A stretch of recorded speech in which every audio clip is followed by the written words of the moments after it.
A dozen eggs. In 2019, a dozen eggs cost you $1.28. Today, that same dozen eggs costs $4.99 at most major grocery stores. And every time inflation comes up on the news, some anchor in a $5,000 suit tells you that inflation is cooling, that prices are stabilizing, that things are getting better. But here's what they're not telling you. Stabilizing doesn't mean going back down. It just means they're going up slower. And the reason grocery prices will never return to where they were in 2019?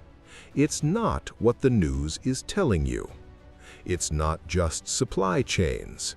It's not just the pandemic.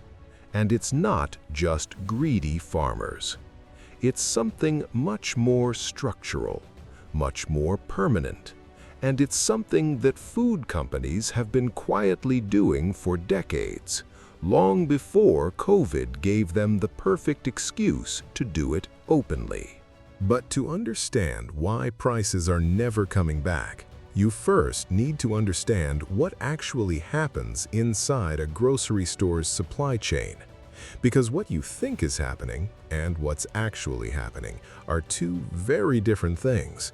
And once you see it, every single grocery run is going to feel different. Let's start with a quick history lesson, because this isn't a new problem. It's a very old one that just got a lot worse. Go back to 1970. The average American family spent about 13% of their income on food. Today, according to the USDA's Food Expenditure Series, which is public data, Americans spend around 11% of their income on food. And you might be thinking, wait, that's lower, isn't that good? And here's where it gets interesting.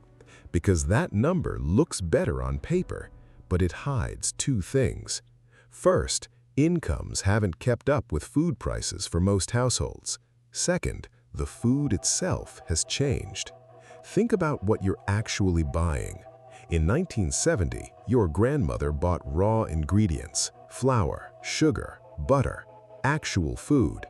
Today, most of what fills a grocery cart is ultra-processed food, frozen meals, packaged snacks, cereals, sodas. And those products? They cost almost nothing to make, but they sell for a lot. The food industry figured out decades ago that processing raw ingredients, corn into corn syrup, wheat into crackers, soybeans into everything, is how you take a 10-cent ingredient and sell it for $4.99. That's the foundation. And then COVID hit, and it changed everything. Here's where the data gets uncomfortable. Between 2020 and 2023, the top 4 U.S. meat processors, Tyson, JBS, Cargill, and National Beef, saw their profit margins roughly double, according to a White House Council of Economic Advisors report published in 2022. Let me say that again. A global pandemic hit, supply chains broke, workers got sick, and these companies doubled their profit margins. Now, to be fair, economists debate how much of this was price gouging versus legitimate cost pass-through. That's a real debate, and I want to acknowledge it. But here's what's not debated. According to research published by economists at the Federal Reserve Bank of Kansas City, publicly available, corporate profits accounted for more than half of price increases in the non-financial sector between 2020 and 2022. More than half. Not labor costs, not shipping costs, not the egg farmer. Corporate profit margin expansion. And Walmart, the largest grocery retailer in the United States, reported record profits in 2023, according to their publicly filed earnings reports. So yes, things got expensive because of supply chains, but they stayed expensive because of something else entirely. Meet Sarah. Sarah manages pricing for a mid-sized food company. Her job is to figure out what to charge for a box of crackers. In 2019, Sarah priced those crackers at $3.49. Her profit margin was around 12%. Then, in 2021, her costs went up. Wheat got more expensive. Shipping got more expensive. So Sarah raised the price to $4.29. Margin dropped to about 8% temporarily. So far, so normal. But here's what happened next.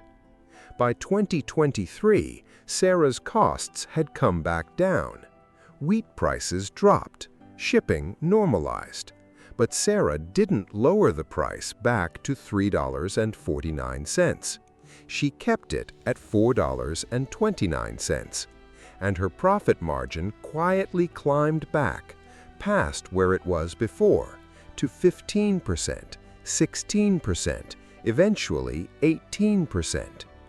And when Wall Street analysts asked why on earnings calls, the CFO said two words that explain everything.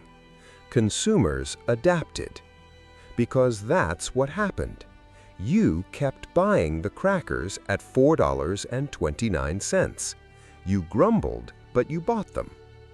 And the moment a company discovers that consumers will pay the new price, there is no financial reason, no market pressure, no competitive force that makes them go back down. This is what economists call asymmetric price adjustment, also sometimes called rocket and feather pricing. Prices go up like a rocket, they come down like a feather, if they come down at all. And this isn't a theory. It's documented in peer-reviewed economics research going back to the 1990s. Now, let me show you 3 structural reasons why this time the prices aren't coming back down. And these aren't my opinions.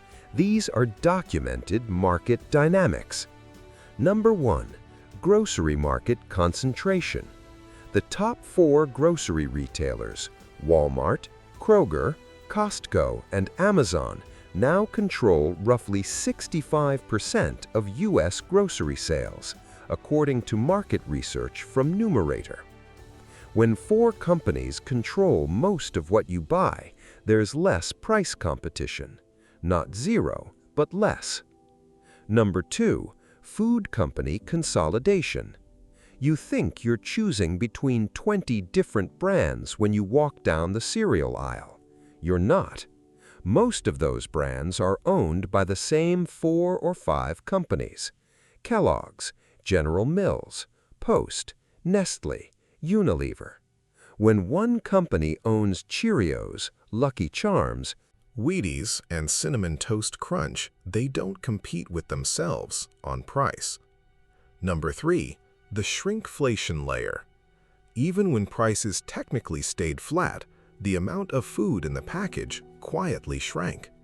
The Bureau of Labor Statistics actually tracks this, and consumer advocacy researcher Edgar Dworsky has documented hundreds of examples, publicly available at his site consumerworld.org. Chips bags with more air, toilet paper rolls with narrower sheets, ice cream containers that went from 1.75 quarts to 1.5 quarts. Same price, less product. So even when the sticker price held still, the actual cost per ounce went up. Here's the honest truth. None of this means you're powerless. Understanding why prices work this way is exactly what lets you make smarter decisions. Store brands, bulk buying, unit price comparisons, the stuff that actually moves the needle on your grocery bill. But it does mean one thing clearly. Don't wait for grocery prices to go back to 2019. They're not going to. Not because of inflation, not because of supply chains, but because the financial incentives for every company in the food supply chain point in one direction, and it's not toward your wallet. Traditional financial media will tell you inflation is cooling and things are stabilizing, and technically they're right, But stabilizing at $4.99 for eggs is not the same as $1.28 for eggs. And the difference between those two numbers isn't coming out of a corporation's profit margin. It's coming out of yours. If you want to understand the stuff that actually affects your daily life, not just what's happening on Wall Street, hit subscribe, because the most important financial news isn't about interest rates or stock prices.